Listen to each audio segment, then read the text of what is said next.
نصیب چمکے ہیں فرشیوں کے کہ عرش کے چاند آ رہے ہیں، جھلک سے جن کی فلک ہے روشن وہ شمس تشریف لا رہے ہیں۔ زمانے بھر میں یہ قاعدہ ہے کہ جس کا کھانا اسی کا گانا، زمانے بھر میں یہ قاعدہ ہے کہ جس کا کھانا اسی کا گانا، ہم نعمتیں جن کی کھا رہے ہیں انہی کے ہم گیت گا رہے ہیں۔ قرآن مجید فرقان حمید کے 16ویں پارے میں سے سورۃ کہف کی آیت نمبر 110 میں نے تلاوت کی ہے، جس کا بامحاورہ ترجمہ سماعت فرمائیں۔ اللہ تعالیٰ فرماتا ہے، قل، اے میرے حبیب علیہ الصلوۃ والسلام آپ ارشاد فرما دیں، انما انا بشر مثلکم، میں بھی تم جیسا ایک بشر ہوں، یوحی الیہ، مجھ پر وحی کی جاتی ہے۔ اس آیت مبارکہ میں اللہ تعالیٰ نے ہمارے پیارے آقا مولا حضرت محمد رسول اللہ صلی اللہ علیہ وسلم کی بشریت والی صفت بیان فرمائی ہے۔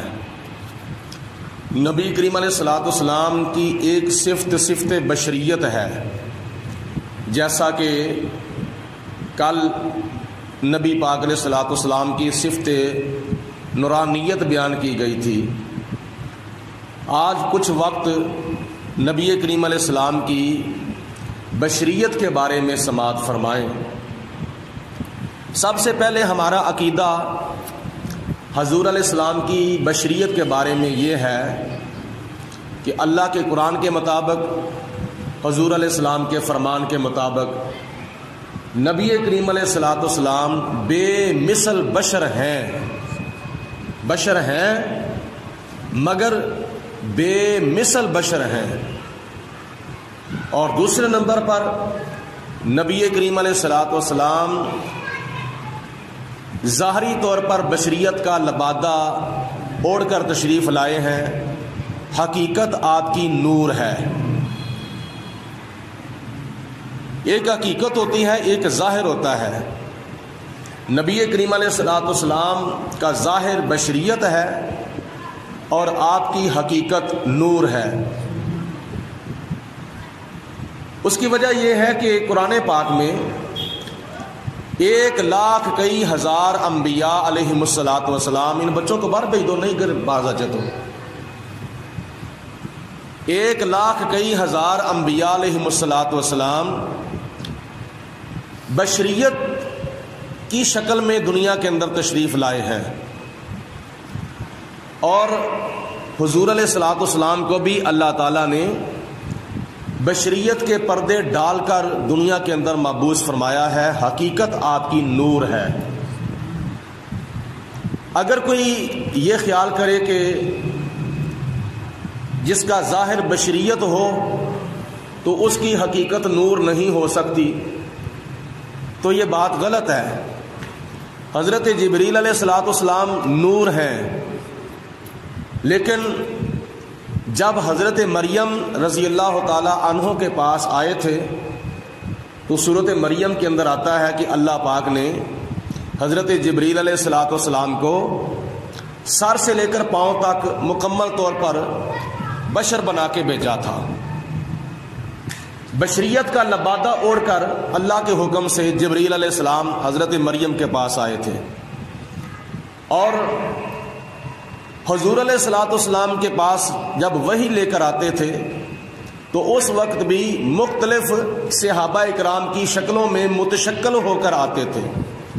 اکثر اوقات جناب جبریل علیہ السلام حضرت داہیہ کلبی رضی اللہ تعالی عنہ کی شکل میں متشکل ہو کر آتے تھے۔ تو نور کا بشر بن کر دنیا کے اندر آ جانا یہ نور کی نفی نہیں ہے۔ اگر کسی نور کا دنیا کے اندر بشر بن کر آنا یہ نور کی نفی ہے تو پھر جناب جبریل علیہ السلام کے نور کی نفی ہو جائے گی، مگر جبریل علیہ السلام کو سب نور مانتے ہیں۔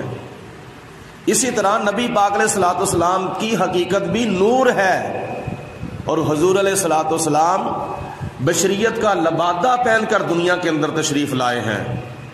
اگر حضور علیہ السلام بشر بن کر نہ آتے تو ہمیں کھانے کا طریقہ کون بتاتا، ہمیں پینے کا طریقہ کون بتاتا، ہمیں چلنے پھرنے کا، سونے اور جاگنے کا طریقہ کون بتاتا؟ یہ حضور علیہ السلام بشریت کا لبادہ پہن کر تشریف لائے ہیں تو ہماری رہنمائی کے لیے آئے ہیں۔ حضور علیہ السلام نے کھایا کیسے، حضور علیہ السلام نے پیا کیسے، تو اس لیے اس کے اندر ہماری رہنمائی ہے۔ اب اس آیت مبارکہ کا شان نزول میں کچھ عرض کرنا چاہتا ہوں۔ یہ آیت مبارکہ کب نازل ہوئی تھی؟ کیونکہ آیت مبارکہ کا مفہوم سمجھنے کے لیے اس کے شان نزول پر غور کرنا پڑے گا۔ حضور علیہ السلام مکہ المکرمہ کے اندر تبلیغ کرتے ہیں، قولوا لا الہ الا اللہ محمد رسول اللہ۔ مکے والوں کلمہ پڑھ لو، اللہ تعالیٰ کی توحید کا اقرار کر لو، نبی کریم علیہ السلام کی رسالت کا اقرار کر لو، میری رسالت کا اقرار کر لو۔ قولوا لا الہ الا اللہ، پڑھو محمد الرسول اللہ۔ قولو کا معنی ہے کہو، اللہ کے سوا کوئی عبادت کے لائق نہیں، اور میں اللہ تعالیٰ کا سچا اور آخری نبی اور رسول بن کر تشریف لایا ہوں۔ مکے والوں نے آگے سے جواب دیا کہ اے محمد، اگر آپ اللہ کے نبی ہیں تو ہمیں کوئی معجزہ دکھائیں، کیونکہ پچھلے نبی بھی تشریف لائے ہیں تو معجزات لے کر آتے تھے، تو پھر ان کی قومیں ان کو مانتی تھیں، لہٰذا اگر آپ بھی ہمیں اپنا کلمہ پڑھانا چاہتے ہیں تو ہمیں کوئی معجزہ دکھائیں۔ تو نبی پاک علیہ السلام نے فرمایا تم کون سا معجزہ دیکھنا چاہتے ہو؟ تو انہوں نے اپنا معجزہ منتخب کیا، ان کی ڈیمانڈ کے مطابق نبی پاک علیہ السلام نے ان کو معجزہ دکھایا۔ کیا معجزہ؟ وہ کہتے ہیں کہ ہمیں زمین کا معجزہ دکھائیں، زمینی معجزہ۔ تو نبی کریم علیہ السلام نے زمین کے معجزات دکھا دیے، پتھروں کو کلمہ پڑھا دیا، درختوں کو حاضر کر دیا، اس طرح کے معجزات آپ نے دکھائے۔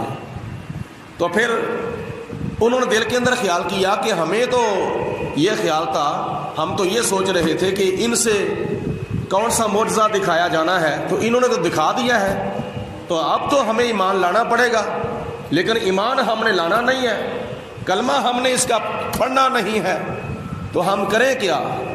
ہم بہانہ بنا لیتے ہیں کہ اے محمد، ہم ابھی کلمہ نہیں پڑھنا چاہتے، ہم اپنے بڑوں سے مشورہ کرتے ہیں، ہم اپنے بڑوں سے مشورہ کریں گے تو پھر ہم کلمہ پڑھیں گے۔ ابھی وہ حضور علیہ السلام کی خدمت سے واپس جا رہے تھے، راستے کے اندر شیطان مل گیا، انسانی شکل میں، ایک بابے کی شکل میں شیطان مل گیا۔ شیطان نے کہا کہ تم کہاں گئے تھے اور اب کہاں جا رہے ہو، کہاں سے آ رہے ہو، کہاں جا رہے ہو؟ تو انہوں نے کہا، کفار مکہ نے کہا کہ ہم تو پھنس گئے ہیں۔ تو اس بابے نے کہا تم کیسے پھنس گئے ہو؟ جی ہم تو محمد بن عبداللہ سے وعدہ کر رہے ہیں کہ اگر آپ ہمیں زمین کا کوئی معجزہ دکھائیں تو ہم آپ کے اوپر ایمان لے آئیں گے۔ تو انہوں نے ہمیں زمین کا معجزہ دکھا دیا ہے، تو اب ہم پھنس گئے ہیں، کیونکہ وعدہ کر کے پھر وعدہ پورا کرنا چاہیے، تو ہم وعدہ کر کے اب ہم کلمہ تو پڑھنا نہیں چاہتے، تو اب ہم یہ ان سے وعدہ کر رہے ہیں کہ ہم اپنے بڑوں سے مشورہ کر لیں۔ تو ہم تو اپنے بڑوں سے مشورہ کرنے کے لیے جا رہے ہیں۔ بابے نے کہا کہ میں تمہیں بتاتا ہوں، تمہیں اپنے بڑوں کے پاس جانے کی ضرورت نہیں، میں بابا موجود ہوں، لیکن حقیقت میں وہ کون تھا؟ بولو سارے، توجہ دائیں بائیں نہ ہو، آپ توجہ میری طرف فرمائیں۔ وہ حقیقت میں کون تھا؟ بولو، انسان نہیں تھا، وہ حقیقت میں شیطان تھا۔ اس نے کہا میں تمہیں بتاتا ہوں کہ ان کہ جال سے کیسے آپ نے نکلنا ہے؟ جی بتائیں۔ اس بابے نے کہا کہ آپ ایسا کریں، زمین کے معجزے کو چھوڑو، ان سے کہو ہم آپ سے آسمانی معجزے کا مطالبہ کرتے ہیں، آسمانی معجزے کی ڈیمانڈ کرتے ہیں، آج ہمیں آسمانی معجزہ دکھائیں۔ اور آسمانی معجزات میں سے ایک معجزہ چاند کا ٹکڑا، چاند کے 2 ٹکڑے کرنا ہے، کیونکہ آسمان کا جو چاند ہے نا، اس کے 2 ٹکڑے خدا کے سوا کوئی نہیں کر سکتا۔ یہ شیطان کا عقیدہ تھا کہ آسمان کے چاند کے 2 ٹکڑے جو ہے وہ خدا کر سکتا ہے، خدا کے سوا کوئی نہیں کر سکتا۔ مسلمان کا کیا عقیدہ ہے؟ اللہ بھی کر سکتا ہے، اللہ کی عطا سے اللہ کے پیارے محبوب بھی کر سکتے ہیں۔ یہ مسلمان کا عقیدہ ہے۔ اور شیطان کا عقیدہ ہے کہ نبی کچھ نہیں کر سکتا، نبی چاند کے 2 ٹکڑے نہیں کر سکتا، نبی سورج کو واپس نہیں لوٹا سکتا، نبی کو کوئی اختیار نہیں ہے۔ یہ شیطان کا عقیدہ تھا۔ تو اس نے کہا کہ جاؤ تم نبی جو محمد بن عبداللہ ہے اس سے کہو کہ ہمیں آسمان کے اوپر جو چاند ہے نا، اس کے 2 ٹکڑے کر کے دکھاؤ، پھر ہم آپ کا کلمہ پڑھ لیں گے۔ تو جب انہوں نے آ کر دوبارہ حضور علیہ السلام کی بارگاہ میں کہا کہ اے محمد بن عبداللہ، زمین کا معجزہ تو ہم نے آپ سے دیکھ لیا ہے، لیکن ہمارے بڑوں نے کہا ہے کہ آسمان کا کوئی معجزہ دکھائیں۔ تو آپ نے فرمایا کہ تم آسمان کا کون سا معجزہ دیکھنا چاہتے ہو؟ تو انہوں نے کہا کہ آسمان کے اوپر جو چاند ہے نا، اس کے 2 ٹکڑے کر کے دکھائیں تو ہم آپ کا کلمہ پڑھ لیں گے۔ تو نبی کریم علیہ الصلوۃ والسلام ان کو ساتھ لے کر جبل ابو قبیس کے اوپر چڑھ گئے۔ جبل ابو قبیس ایک پہاڑ ہے۔ کس طرح پہاڑ ہے؟ حرم شریف سے مشرق کی طرف، جدھر باب الاسلام ہے، جدھر صفا مروہ 2 پہاڑیاں ہیں، جدھر نبی پاک علیہ الصلوۃ والسلام کا جائے پیدائش ہے، جائے ولادت ہے، اس طرف ایک پہاڑ ہے جس کا نام ہے جبل ابو قبیس۔ اس جبل ابو قبیس کے اوپر نبی کریم علیہ السلام ان کفار مکہ کو ساتھ لے کر چڑھ گئے، اور آپ نے اپنی انگلی سے اشارہ کیا آسمان کے چاند کی طرف، وہ چاند جو آج آپ کو نظر آ رہا ہے۔ یہ چاند کی طرف ذرا دیکھیں، سارے دیکھیں چاند کی طرف۔ ربیع الاول شریف کا یہ چاند ہے، اس کی طرف ذرا دیکھیں، کتنا خوبصورت ہے، کتنا پیارا ہے۔ اب میری طرف توجہ فرمائیں۔ یہ آسمان کا چاند وہ چاند ہے جو نبی کریم علیہ الصلوۃ والسلام کے اشارے پر اس وقت بھی چلتا تھا جب نبی کریم علیہ الصلوۃ والسلام حضرت حلیمہ سعدیہ کے گھر میں پنگوڑے کے اندر تشریف فرما تھے۔ نہیں توجہ کی آپ نے؟ آپ کی پنگوڑے چ جد سونا انگلی ہلاوے تے چن او دی انگلی تے نچ نچ وکھاوے تے پارے دے وانگو پیا دوڑا لاوے جدھر کملی والے دا فرمان ہوندا، اے دھرتی نہ ہوندی نہ آسمان ہوندا، جے پیدا نہ عرشاں دا مہمان ہوندا، نہ شمس و قمر کہکشاں نہ ستارے، نہ جنت نہ جنت دا سامان ہوندا۔ اعلیٰ حضرت امام احمد رضا رحمۃ اللہ تعالی علیہ نبی کریم علیہ الصلوۃ والسلام کی بچپن کا یہ کمال بیان کرتے ہوئے ارشاد فرماتے ہیں، چاند جھک جاتا جدھر، میری طرف توجہ کریں، چاند جھک جاتا جدھر انگلی اٹھاتے مہد میں، مہد کا معنی ہے پنگوڑا، چاند جھک جاتا جدھر انگلی اٹھاتے مہد میں، کیا ہی چلتا تھا اشاروں پر کھلونا نور کا۔ نبی کریم علیہ الصلوۃ والسلام نور ہے تو اللہ پاک نے آپ کو کھلونا بھی نور کا عطا فرمایا ہے۔ ہمارے بچے خاک سے بنے ہیں، ہمارے بچے خاکی ہیں، تو ہمارے بچوں کے لیے کھلونے بھی خاکی ہیں۔ آج کل تو پلاسٹک کے کھلونے آ گئے ہیں، پہلے زمانوں کے اندر مٹی کے کھلونے ہوتے تھے، مٹی کے کھلونے، ان کھلونوں کے ساتھ ہمارے بچے کھیلا کرتے تھے۔ حضور علیہ الصلوۃ والسلام نور ہے، آپ کی حقیقت نور ہے، تو اللہ پاک نے آپ کو کھلونا بھی نور کا عطا فرمایا ہے چاند کی شکل میں۔ تو یہ نبی کریم علیہ الصلوۃ والسلام کے اشاروں پر چاند تو اس وقت بھی چلتا تھا جب حضور علیہ الصلوۃ والسلام عالم رضاعت میں حضرت حلیمہ سعدیہ کے گھر میں پنگوڑے کے اندر جلوہ فروز تھے، تو اس چاند کی طرف اشارہ جب ہوا، جبل ابو قبیس کے اوپر حضور علیہ السلام تشریف لے گئے تو آپ نے چاند کو اشارہ کیا، نبی کریم علیہ الصلوۃ والسلام کی انگلی کا اشارہ چاند نے دیکھا، سمجھا، تو اسی وقت چاند کے دو ٹکڑے ہو گئے، ایک ٹکڑا پہاڑ کے دائیں طرف آ کے گر گیا، ایک ٹکڑا پہاڑ کے بائیں طرف آ کے گر گیا۔ کفار مکہ نے کہا یہ چاند اپنی جگہ پہ جا کے جڑ جائے، نبی کریم علیہ السلام نے اشارہ کیا، چاند اپنی جگہ پہ جا کے جڑ گیا۔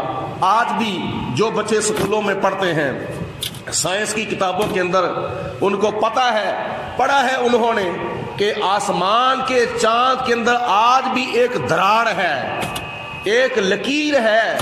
وہ کون سی لکیر ہے؟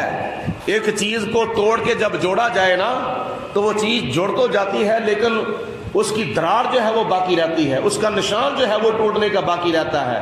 آج بھی چاند کے اندر جو ہے وہ لکیر اور چاند کے ٹوٹنے کا نشان ابھی تک موجود ہے۔ یہ کیا ہے؟ یہ نبی کریم علیہ الصلوۃ والسلام کے معجزات میں سے بڑا عظیم الشان ایک معجزہ ہے، چاند کے دو ٹکڑے ہونا۔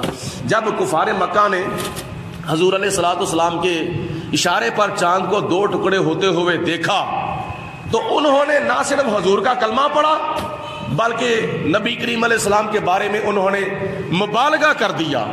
مبالغہ کیسے کر دیا؟ نبی کریم علیہ السلام کو نبی نہیں مانا تھا کیونکہ شیطان نے کہا تھا کہ آسمان کا جو چاند ہے اس کو خدا کے سوا کوئی بھی نہیں توڑ سکتا، خدا توڑتا ہے، خدا کے سوا چاند کے دو ٹکڑے کوئی بھی نہیں کر سکتا۔ تو وہ چونکہ کفار مکہ شیطان کے جال میں پھنسے ہوئے تھے تو انہوں نے جب دیکھا کہ نبی کریم علیہ السلام نے چاند کے دو ٹکڑے کر دیے ہیں تو انہوں نے اس وقت کیا کہا؟ انت معبودنا، اے محمد تو ہمارا معبود ہے، انت الہنا، اے محمد تو ہمارا الہ ہے، انت رزاقنا، اے محمد تو ہمارا رازق ہے، انت خالقنا، اے محمد تو ہمارا خالق ہے۔ انہوں نے نبی کریم علیہ الصلوۃ والسلام کو خالق کہہ دیا، رازق کہہ دیا، معبود کہہ دیا، الہ کہہ دیا۔ تو نبی کریم علیہ السلام نے اللہ کی بارگاہ میں عرض کی، یا پروردگار عالم، میں تو ان سے تیری الوہیت منوانے کے لیے آیا ہوں، میں تو تیری توحید پر ایمان لانے کے لیے ان کو دعوت دے رہا ہوں، میں تو تیری الوہیت کا اور تیری توحید کا ان سے اقرار کرانا چاہتا ہوں۔ تو انہوں نے تجھے الہ ماننے کے بجائے، تجھے معبود ماننے کی بجائے انہوں نے مجھے معبود مان لیا ہے۔ مبالغہ رائی اتنی کی ہے کہ انہوں نے مجھے نہ صرف مجھے نبی نہیں مانا بلکہ مجھے خدا مان لیا ہے۔ تو اللہ پاک کی ذات بابرکات نے اس وقت یہ آیت نازل فرمائی، اے میرے محبوب علیہ الصلوۃ والسلام ان کو کہہ دو، قل انما انا بشر مثلکم یوحی الی، اے میرے محبوب ان کفار مکہ کو کہہ دو کہ میں تم جیسا بشر ہوں، مطلب یہ کہ میں خدا نہیں ہوں، بولو میں خدا نہیں ہوں، میں الہ نہیں ہوں، میں معبود نہیں ہوں، میں خالق نہیں ہوں، میں تو اللہ کا نبی ہوں، اللہ کا رسول ہوں۔ اللہ ایک ہے، اللہ کے سوا کوئی عبادت کے لائق نہیں ہے، تو میں کیا نام ہے اللہ کا محبوب ہوں، معبود نہیں ہوں، معبود وہ ہے۔ تو اس لیے اللہ تعالیٰ نے فرمایا میرے محبوب ان کو کہہ دو، اگر تجھے یہ معبود کہتے ہیں، الہ کہتے ہیں، ان کو کہہ دو میں معبود نہیں ہوں، میں تو تم جیسا بشر ہوں۔ تو تم اپنے جیسے بشر کو خدا کہہ رہے ہو، تم اپنے جیسے بشر کو الہ کہہ رہے ہو، تم اپنے جیسے بشر کو خالق کہہ رہے ہو۔ میں خالق نہیں ہوں، خالق کا نبی ہوں، میں خالق نہیں ہوں، خالق کا رسول ہوں۔ تو اس لیے نبی کریم علیہ الصلوۃ والسلام سے خدا تعالیٰ نے کہلوایا۔ نمبر ایک، یہاں سے ایک بات یہ معلوم ہوئی کہ جو لوگ نبی کریم علیہ السلام کو اپنے جیسا بشر کہتے ہیں ان سے یہ پوچھا جائے کہ ارشاد فرمایا ہے اس آیت کے مخاطب کافر ہیں، ابو بکر صدیق نہیں ہیں، عمر فاروق نہیں ہیں، عثمان غنی نہیں ہیں، مولا علی نہیں ہیں، بلال حبشی نہیں ہیں، سلمان فارسی نہیں ہیں، اللہ کے پیارے محبوب کے صحابہ مسلمان قیامت تک آنے والے اس آیت کے مخاطب نہیں ہیں۔ اس آیت کے مخاطب ہیں تو کفار مکہ ہیں، مشرکین مکہ ہیں، جن کو نبی کریم علیہ السلام نے مخاطب کر کے کہا تھا انما انا بشر مثلکم، میں تم جیسا بشر ہوں، میں خدا نہیں ہوں، میں الہ نہیں ہوں، میں خالق نہیں ہوں، میں معبود نہیں ہوں، میں تو تم جیسا بشر ہوں۔ نمبر 2، قرآن پاک میں آتا ہے اللہ نے نبی کریم علیہ السلام کو بشر کہا۔ نمبر 2، شیطان نے نبی کو بشر کہا۔ نمبر 3، کافروں نے نبی کو بشر کہا۔ نمبر 4، خود نبی نے اپنے آپ کو بشر کہا۔ کیا معلوم ہوا اللہ تعالیٰ کے قرآن سے؟ ہم نبی کریم علیہ السلام کو اپنے جیسا بشر نہیں کہتے، ہم بشر کہتے ہیں۔ مت خیال کرو ہم حضور کو بشر نہیں کہتے، ہم حضور کو بشر مانتے ہیں، مگر ہمارے اور ان کے ماننے میں فرق یہ ہے وہ اپنے جیسا بشر مانتے ہیں، ہم اپنے آقا کو بے مثل بشر مانتے ہیں۔ ہم کیا کرتے ہیں؟ ہم بے مثل بشر مانتے ہیں، اور حضور کی بشریت کا انکار کفر ہے۔ جس طرح حضور کی نورانیت کا انکار کفر ہے، اسی طرح حضور کی بشریت کا انکار کفر ہے۔ تو ہم حضور علیہ السلام کو بشر مانتے ہیں مگر بے مثل بشر مانتے ہیں۔ اور اس کے علاوہ جو میں نے پہلے اشارہ کیا ہے اس کی وضاحت کر دوں کہ ہم نبی کو اپنے جیسا بشر کیوں نہیں کہتے، اور نبی کو بشر مانتے ہیں، نبی کو بشر کہہ کے پکارتے نہیں ہیں۔ صفت بشریت سے نبی کو ہم پکارتے نہیں ہیں، ہاں ہم نبی کو صفت رسالت سے پکارتے ہیں، جیسے یا رسول اللہ۔ ہم نبی کو صفت نبوت کے ساتھ پکارتے ہیں، جیسے یا نبی اللہ۔ ہم نبی کو بشر بے مثل بشر مانتے ہیں لیکن صفت بشریت کے ساتھ پکارتے نہیں ہیں۔ اس لیے صفت بشریت یعنی نبی کو بشر اللہ نے کہا ہے، ہم اللہ نہیں ہیں، ہم خدا نہیں ہیں کہ نبی کو بشر کہیں۔ نمبر 2، ہم شیطان نہیں ہیں کہ نبی کو بشر کہیں، کیونکہ نبی کو بشر شیطان نے کہا ہے۔ نمبر 3، ہم کافر نہیں ہیں کہ نبی کو بشر کہیں، کیونکہ کافروں نے نبی کو اپنے جیسا بشر کہا ہے۔ نمبر 4، خود نبی نے اپنے آپ کو بشر کہا ہے، ہم نبی بھی نہیں ہیں کہ ہم کسی نبی کو بشر کہیں۔ جو لوگ نبی کو اپنے جیسا بشر کہتے ہیں وہ بتائیں ان چاروں میں سے کیا ہے؟ نبی کو بشر یا خدا کہہ سکتا ہے، نبی کو بشر یا شیطان نے کہا ہے، نبی کو بشر یا کافروں نے کہا ہے، نبی کو بشر یا خود نبی نے اپنے آپ کو بشر کہا ہے۔ ہم چاروں میں سے کوئی بھی نہیں ہے، ہم خدا بھی نہیں، ہم شیطان بھی نہیں، ہم کافر بھی نہیں، ہم نبی بھی نہیں، اس لیے ان چاروں میں سے ہم کوئی بھی نہیں ہیں۔ تو جو لوگ نبی کو اپنے جیسا بشر کہتے ہیں وہ بتائیں ان چاروں میں سے کیا ہے؟ وہ خدا ہے یا شیطان ہے یا کافر ہے یا نبی ہے؟ اس لیے اللہ پاک نے قرآن پاک میں ہمیں یہ سبق دیا ہے، میرے مسلمان بندو، اپنے نبی سے میں یہ جو لفظ کہلوا رہا ہوں یہ نبی کو میں عاجزی انکساری کا سبق دے رہا ہوں۔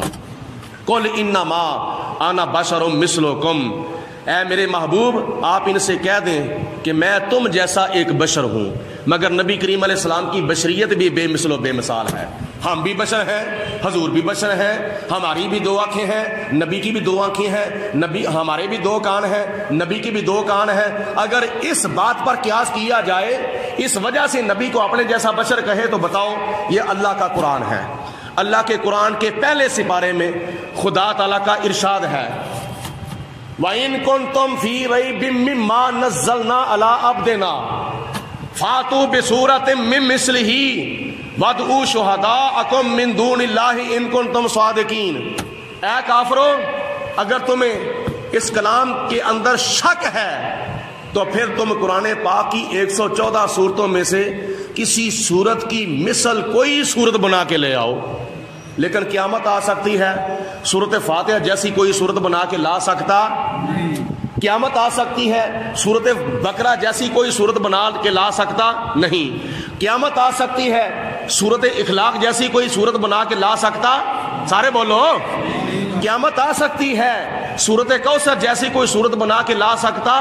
نہیں، کیونکہ کلاموں کے بے مثل و بے مثال ہے، کلاموں کے، کلام الہی کلام ہو کے بے مثل و بے مثال ہے، ہمارے پیارے آقا نبیوں کے امام ہو کر بے مثل و بے مثال ہے، ہمارے آقا یہ قرآن ہو کے بے مثل و بے مثال ہے، اور نبی کریم علیہ الصلوۃ والسلام انسان ہو کر بے مثل و بے مثال ہے۔ ورنہ ظاہری طور پر دیکھا جائے، جس طرح لوگ کہتے ہیں کہ ہمارے بھی دو کان، نبی کے بھی دو کان، ہماری بھی دو آنکھیں، نبی کی بھی دو آنکھیں، ہمارے بھی دو ہاتھ، نبی کی بھی دو ہاتھ، ہماری بھی ایک زبان، نبی کی بھی ایک زبان، ہم بھی شادی کرتے ہیں، نبی بھی شادی کرتے ہیں، ہم بھی بچے جانتے ہیں، نبی بھی بچے جانتے ہیں، ہم بھی کھاتے ہیں، نبی بھی کھاتے ہیں، ہم بھی پیتے ہیں، نبی بھی پیتے ہیں، ہم بھی چلتے ہیں، نبی بھی چلتے ہیں، ہم بھی بیٹھتے ہیں، نبی بھی بیٹھتے ہیں، ہم بھی اٹھتے ہیں، نبی بھی اٹھتے ہیں، اور ہم بھی سوتے ہیں، نبی بھی سوتے ہیں، ہم بھی جاگتے ہیں، نبی بھی جاگتے ہیں، یہ سارے کام ہم بھی کرتے ہیں، نبی بھی کرتے ہیں۔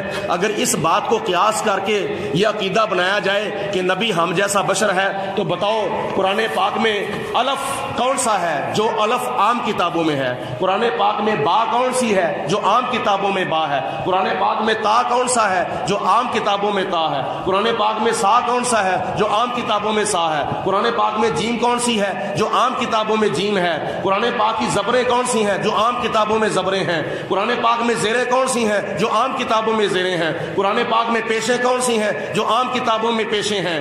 تو جو زبریں، زیریں، پیشیں، شدیں، مدیں قرآن پاک میں ہیں، اسی طرح کی زیریں، زبریں، شدیں، مدیں عام کتابوں میں ہیں۔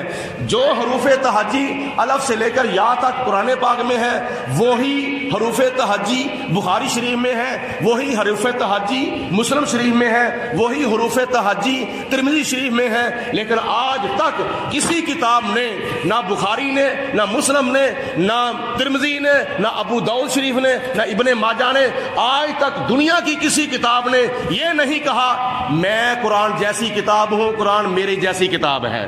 کسی نے آج تک یہ نہیں کہا کہ قرآن ہم جیسی کتاب ہے، ہم قرآن جیسی کتاب ہیں۔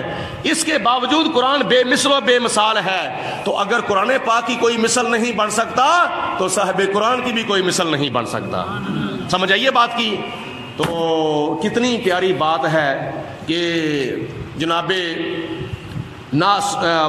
سنا